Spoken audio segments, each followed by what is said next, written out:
Hello everyone, this is your educator Mansi Gupta. Welcome to ready for study.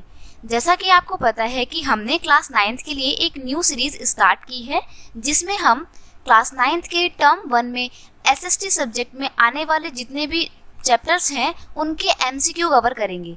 तो अभी हम आपकी इतिहास की बुक का पहला चैप्टर कर रहे हैं। चैप्टर का नाम है फ्रांसीसी क्रांति। तो अभी तक मैं फ्रांसीसी क्रांति के 2 वीडियोस ऑलरेडी अपलोड कर चुकी हूँ अपने चैनल पे, ठीक है, जो इस चैप्टर का आगे का पोर्शन है, ठीक है। आज हम चैप्टर को ही कंटिन्यू करते हुए इसके नेक्स्ट पार्ट में चलेंगे। पार्ट 3 है ये वीडियो का। अगर आपने वो 2 वीडियोस नहीं देखी हैं तो प्लीज़ पहले आप उन 2 वीडियोस को देख लीजिए, क्योंकि आपको क्लियर हो जाएगा कि हम किस तरीके से फ्रेंच रेवोल्यूशन को यानी कि फ्रांसीसी क्रांति के सभी घटनाक्रम को पढ़ते हुए आ रहे हैं, ठीक है। तो अगर आपने नहीं देखा है वीडियो तो सबसे पहले आप उन वीडियोस को देख लीजिए।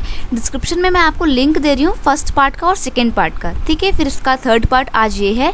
तो आपको पता है कि हमने फ्रेंच रेवोल्यूशन पढ़ा है, ठीक है। अभी तक हम पढ़ चुके हैं कि भाई क्रांति की शुरुआत जो है वो हो चुकी है।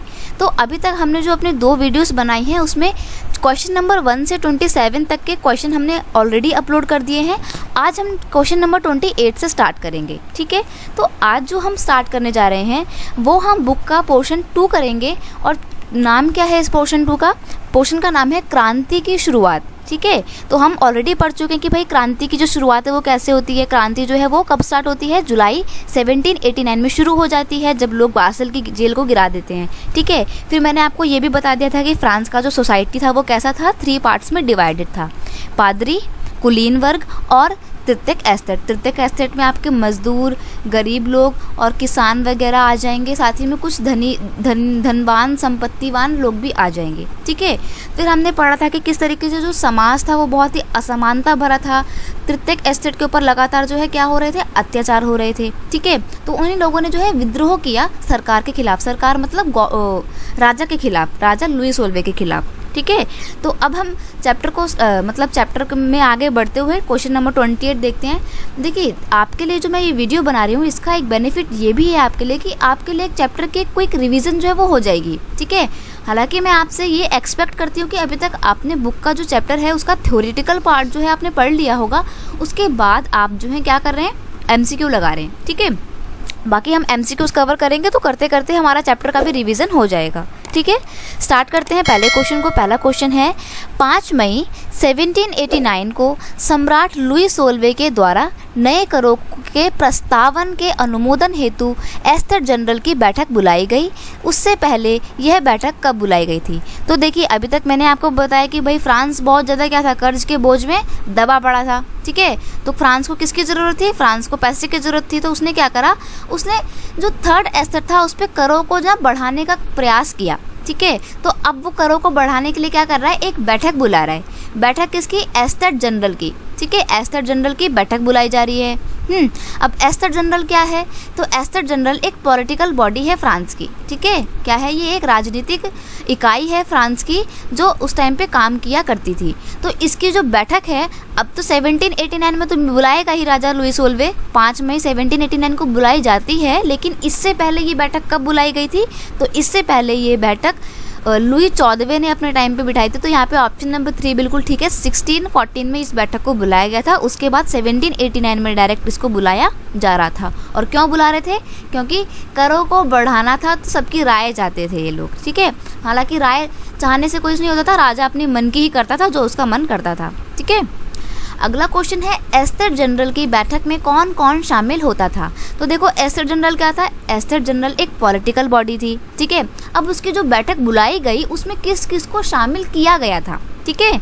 तो देखो, आप बताइएगा, पादरी को बुलाया गया था, मतलब प्रथम एस्टेट के पादरी वगैरह को, कृषक महिलाओं को और मजदूरों को, तृतीयक एस्टेट के धनी एवं समृद्ध लोगों को, या फिर द्वितीयक एस्टेट के कुलीन लोगों को।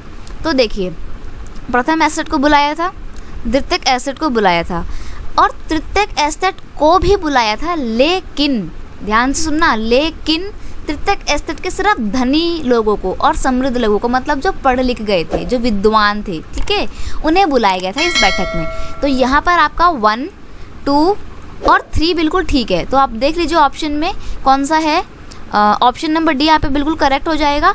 महिलाएं और मजदूर जो थे, जो गरीब लोग थे, उनको इस बैठक का भाग नहीं बनाया गया था, उन्हें इस बैठक से बाहर रखा गया था। ठीक है, अगला क्वेश्चन है एस्टेट जनरल के नियमों के मुताबिक निम्न में से क्या सही है।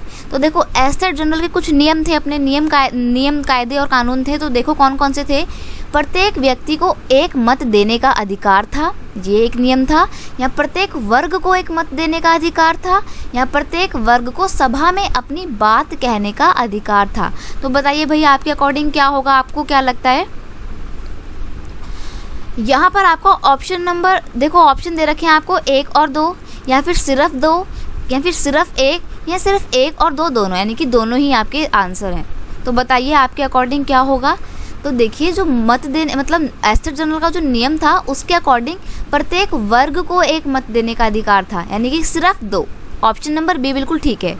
ठीक है, यानी कि इसका नियम था कि भाई प्रत्येक वर्ग को, अब वर्ग का मतलब यहाँ पे क्या है, एस्टेट से है, यानी कि अगर प्रथम एस्टेट है तो सिर्फ उनका एक मत होगा, यानी कि पादरी वगैरह सब लोग मिलकर अपना एक वोट देंगे। ठीक है, कुलीन वगैरह लोग मिलकर अपना एक वोट देंगे। थर्ड एस्टेट जो है वो अपना मिलकर एक वोट देंगे। तो इस चीज़ का ना आगे जाके विरोध भी होता है, हम पढ़ेंगे आगे उसका भी कि क्या क्या विरोध होता है। लेकिन यहाँ पर आपका ऑप्शन नंबर बी बिल्कुल ठीक हो जाएगा कि एस्टेट जनरल का नियम था कि प्रत्येक वर्ग का सिर्फ एक ही वोट होना चाहिए। अगला क्वेश्चन है, क्वेश्चन नंबर 31 है ये। ठीक है, रूसो ने अपनी किताब द सोशल कॉन्ट्रैक्ट में क्या बात पेश की थी। तो देखो अभी तक वो हम किसके नाम पढ़ चुके हैं, हम पढ़ चुके हैं जॉन लॉक का पढ़ चुके हैं और मॉन्टेस्क्यू का पढ़ चुके हैं। अभी हमारे पास आ रहे हैं रूसो। रूसो भी उस टाइम के एक बहुत बड़े क्या थे, एक दार्शनिक थे, विद्वान थे। ठीक है, इन्होंने बुक लिखी थी द सोशल कॉन्ट्रैक्ट। पेपर में ये भी पूछ सकता है कि द सोशल कॉन्ट्रैक्ट किसने लिखी थी, तो आपको याद कर रखना है कि ये रूसो ने लिखी थी। ठीक है, अब इन्होंने इसमें क्या बात पेश की थी। तो यहाँ पर बच्चे बहुत कंफ्यूज होते हैं, तो प्लीज़ मैं आपको स्टार्टिंग से बोल रही हूँ, अभी तो बहुत टाइम है, इस चीज़ को ज़रूर ध्यान रखना कि भाई कौन सी किताब किसने लिखी थी और अपनी किताब में किसने क्या कहा था। ठीक है, इससे बहुत क्वेश्चन बनते हैं और बहुत बच्चे कंफ्यूज होते हैं। पहला है आपका ऑप्शन, राजा के दैवीय अधिकारों के सिद्धांतों का खंडन किया था, प्रत्येक व्यक्ति को समान रूप से मत देने के लोकतांत्रिक सिद्धांत को पेश किया था, या फिर कुछ विशेष वर्ग के जन्म सिद्ध अधिकारों का खंडन किया था, या उपरोक्त में से कोई नहीं। अगर मान लो यहाँ पर लिखा होता उपरोक्त सभी, तो बहुत से जो बच्चे बड़े स्मार्ट होते हैं ना, वो क्या करते हैं उपरोक्त सभी में लगा के आ जाते हैं, क्योंकि उन्हें लगता है कि भाई सारे के सारे पॉइंट्स बिल्कुल अच्छे हैं। ठीक है, तो वो लोग क्या करते हैं इसमें लगा के आते हैं उपरोक्त सभी। लेकिन यहाँ पर आपको ध्यान देने की आवश्यकता है, ऑप्शन नंबर 2 बिल्कुल ठीक है। रूसो ने एक लोकतांत्रिक सिद्धांत पेश किया था और उनके सिद्धांत का क्या था, मतलब उनका आधार ये था उस सिद्धांत का कि सभी लोगों को समान रूप से वोट देने का अधिकार होना चाहिए, जो कि आज भारत के लोकतंत्र में मिलता है। सभी लोगों को वोट देने का अधिकार होता है ना, आपके घर के बड़े लोग जो होते होंगे वो जाते होंगे वोट देने के लिए और समान रूप से जाते होंगे। ठीक है, तो ये सारा सिद्धांत किसने पेश किया था, सबसे पहले रूसो ने अपनी किताब में पेश किया था और रूसो की बुक का नाम था द सोशल कॉन्ट्रैक्ट। अगला क्वेश्चन है 31, एस्टेट जनरल की मीटिंग में तृतीयक एस्टेट ने क्या मांग पेश की थी। तो देखो भाई एस्टेट जनरल की मीटिंग होती है, सभी वर्गों को एक जो है वोट देने का अधिकार होता है, सभी वर्गों को एक वोट देने का, मतलब प्रत्येक वर्ग एक ही वोट देगा। ठीक है, लेकिन तृतीयक एस्टेट को ये बात मंजूर नहीं होती है। तृतीयक एस्टेट कहता है कि भाई ये नहीं होता है, ऐसे हम लोग नहीं मानते। उन्होंने अपनी अलग ही मांग पेश की थी, तो अब आपको बताना है कि वो मांग क्या थी। मैं ऑप्शन पढ़ती हूँ। पहला ऑप्शन है संपूर्ण तृतीयक एस्टेट का एक ही वोट होना चाहिए, या फिर पूरी सभा के सभी सदस्यों द्वारा मतदान कराए जाने चाहिए, सभी सदस्यों को मिलकर एक गणतंत्र राष्ट्र बनाने की मांग की, या फिर उपरोक्त में से कोई नहीं। तो देखो यहाँ पर आपका जो है ना ऑप्शन नंबर 2 सही हो जाएगा। एस्टेट जनरल का जो मतलब तृतीयक वर्ग था या तृतीय एस्टेट था, वो एक लोकतांत्रिक सिद्धांत की मांग कर रहे थे जो रूसो ने पेश किया था। उनका मानना था कि भाई प्रत्येक वर्ग को एक वोट नहीं, बल्कि प्रत्येक वर्ग में जितने भी लोग शामिल हैं सबको अपना इंडिविजुअली, यानी कि अपना खुद का स्वयं का वोट देने का अधिकार होना चाहिए, यानी कि प्रत्येक व्यक्ति को, प्रत्येक सदस्य को वोट मतदान करने का अधिकार होना चाहिए। ये थर्ड एस्टेट की मांग थी। ठीक है, अगला यहाँ पे आपका आ जाता है अभिकथन और कारण। इनको बोलते हैं, इस क्वेश्चन को बोलते हैं एजर्शन वाले क्वेश्चन, एजर्शन एंड रीज़न वाले क्वेश्चन। ये बहुत ही इंपॉर्टेंट होते हैं। मैं आपको अभी बता रही हूँ कि ऐसा क्वेश्चन आपको पेपर में देखने को ज़रूर मिलेगा, और ये थोड़े से मुश्किल होते हैं। बच्चों को लगता है कि बहुत मुश्किल है, कई बार वो गलत भी कराते हैं, लेकिन आपको बहुत ध्यान से करने हैं। ठीक है, पहला है अभिकथन दिया हुआ है, यानी कि एजर्शन दिया हुआ है, तृतीयक एस्टेट के सभी प्रतिनिधि अपना विरोध जताते हुए सभा से बाहर चले गए क्योंकि राजा ने उनका प्रस्ताव ठुकरा दिया था। तो ये बिल्कुल ठीक है। उन्होंने कहा था कि भाई लोकतांत्रिक तरीके से सबको वोट देने का अधिकार दो। राजा ने उनकी बात नहीं मानी। राजा कहता कि भाई परंपरा जो चली आ रही है हम तो उसी को पालन करेंगे, प्रत्येक वर्ग को एक वोट देने का अधिकार है, हम तो वही पालन करेंगे। थर्ड एस्टेट बोलते हैं भाई हम नहीं मानते आपकी बात।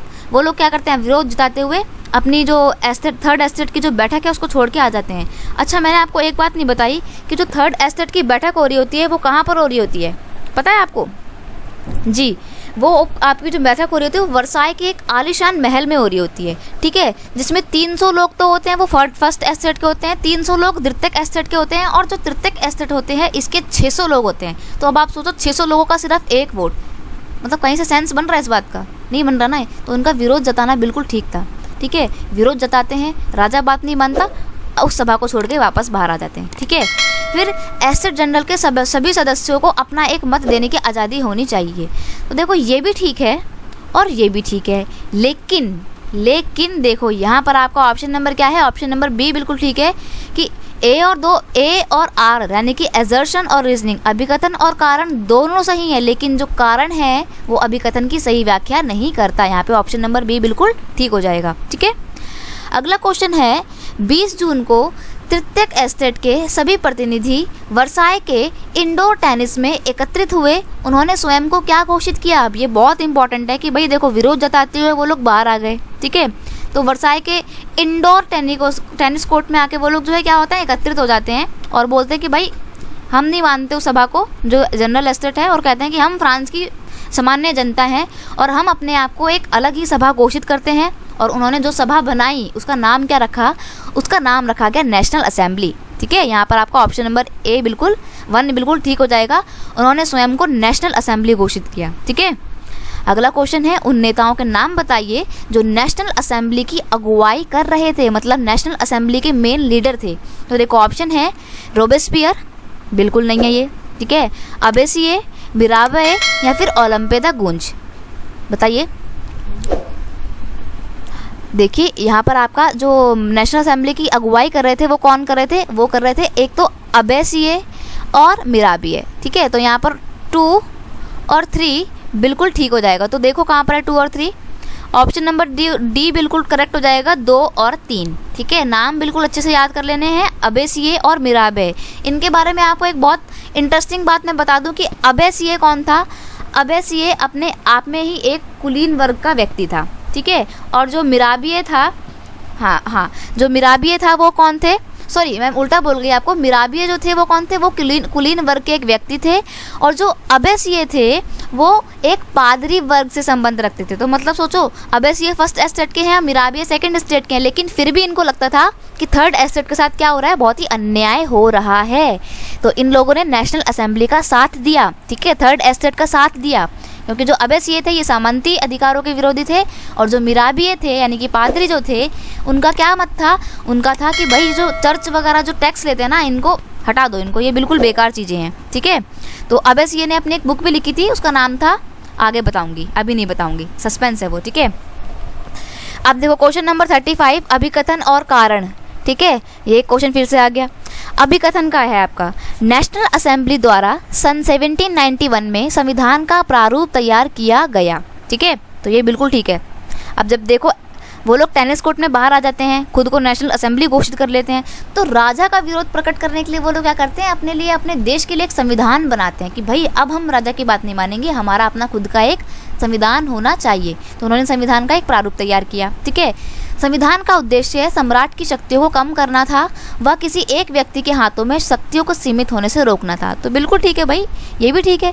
उन्होंने संविधान बनाया और संविधान का उद्देश्य क्या था कि जो शक्तियाँ अभी राजा के हाथों में सीमित है वो सिर्फ राजा के हाथों में सीमित ना होकर सभी के, मतलब सभी गवर्नमेंट की जो भी बॉडीज़ होंगी सब में समान रूप से विभाजित होंगी, ठीक है। तो ये दोनों ही ठीक है।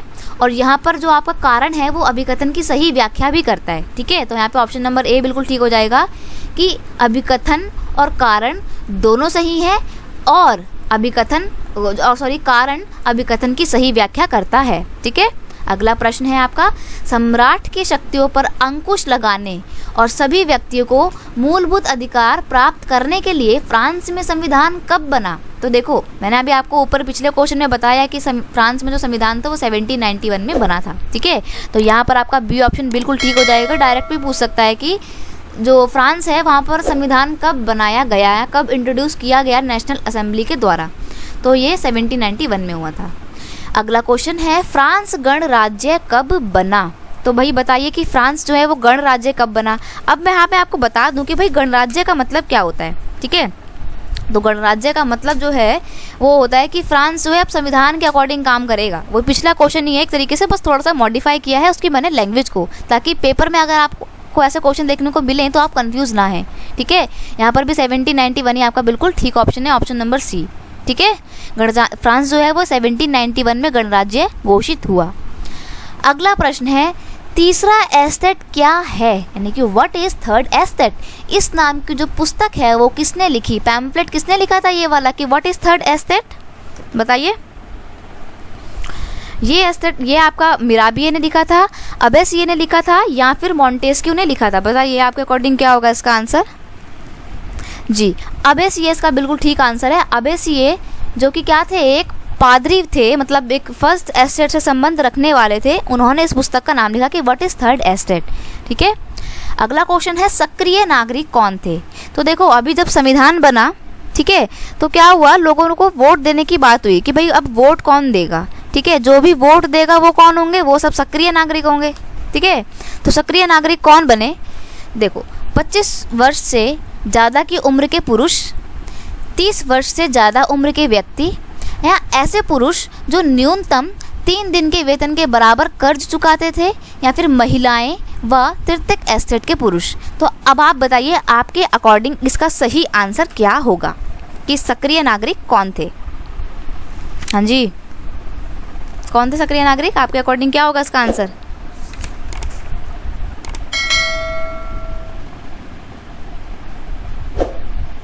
जी, यहाँ पर 25 उम्र से अधिक उम्र के जो पुरुष थे वो आपके सक्रिय नागरिक थे, प्लस ऐसे लोग जो अपने 3 दिन का वेतन देते थे कर्ज के रूप में, मतलब टैक्स के रूप में पे करते थे। तो यहाँ पर आपका 1 और 3 दोनों ही ठीक होगा। ऑप्शन नंबर बी बिल्कुल करेक्ट है। यहाँ पे थोड़ा सा मिसप्रिंटिंग है, 1 और 3, यहाँ पे आप इसको कर लीजिएगा 1 और 3। ठीक है, अगला क्वेश्चन है, नैस ग्रीक व आहरणीय अधिकारों के तौर पर किसे स्थापित किया गया था? ठीक है, तो देखिए, अब जो संविधान बनता है उसमें कुछ चीज़ें जो है राइट्स दिए जाते हैं। ठीक है, तो देखो कौन कौन से अधिकार दिए जाते हैं। जीवन की रक्षा का अधिकार, अभिव्यक्ति की स्वतंत्रता का अधिकार, कानूनी समानता का अधिकार, या उपरोक्त सभी। तो देखिए, बच्चे बहुत कंफ्यूज होते हैं इसमें, आपको बिल्कुल कंफ्यूज नहीं होना है। ये सारे ही अधिकार नैसर्गिक आहरणीय अधिकार के तौर पर मिले थे, संविधान ने दिए थे। तो यहाँ पे ऑप्शन नंबर 4 बिल्कुल ठीक है, सभी। ठीक है, और वो संविधान कब बना था? संविधान बना था आपका 1791 में। ठीक है, अगला प्रश्न है, लामी द पल्प जो अखबार है वो किसके द्वारा प्रकाशित किया गया था?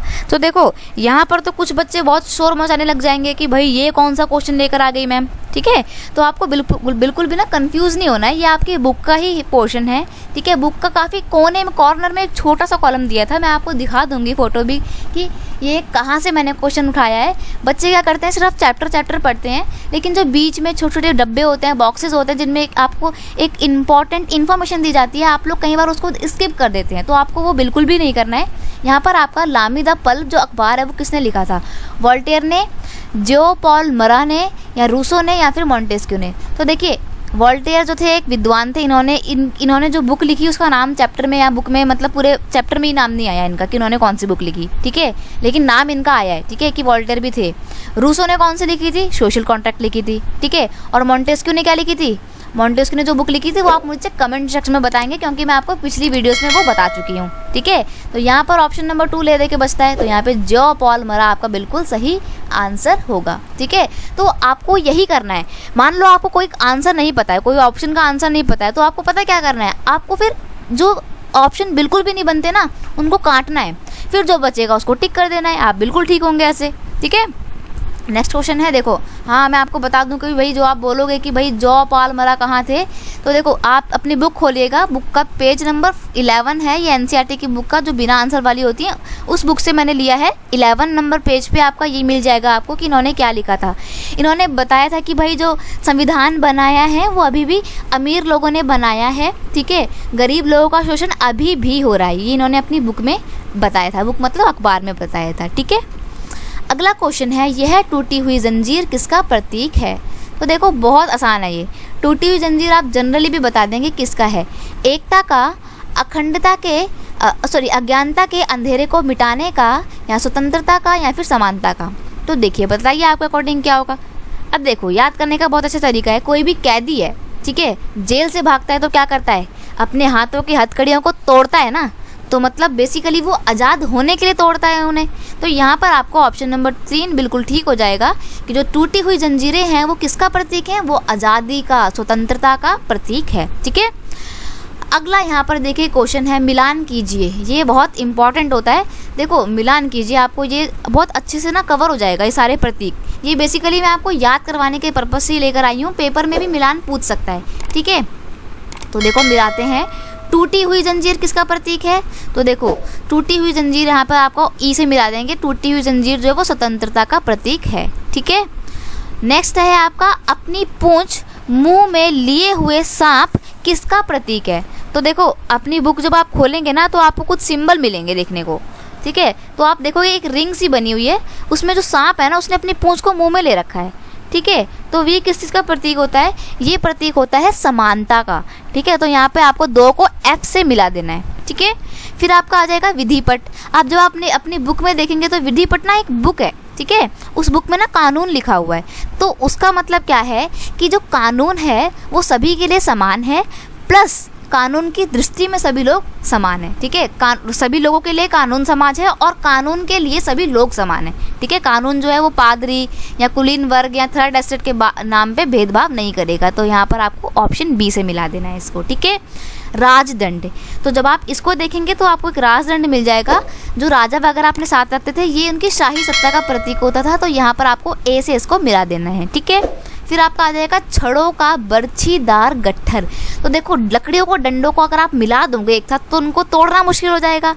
किसान और उसके बेटे वाली आपने जो बचपन में कहानी सुनी थी वही वाली बात हो गई यहाँ पे, ठीक है। तो वो किसका प्रतीक हो जाएगा, वो आपका एकता का प्रतीक हो जाएगा।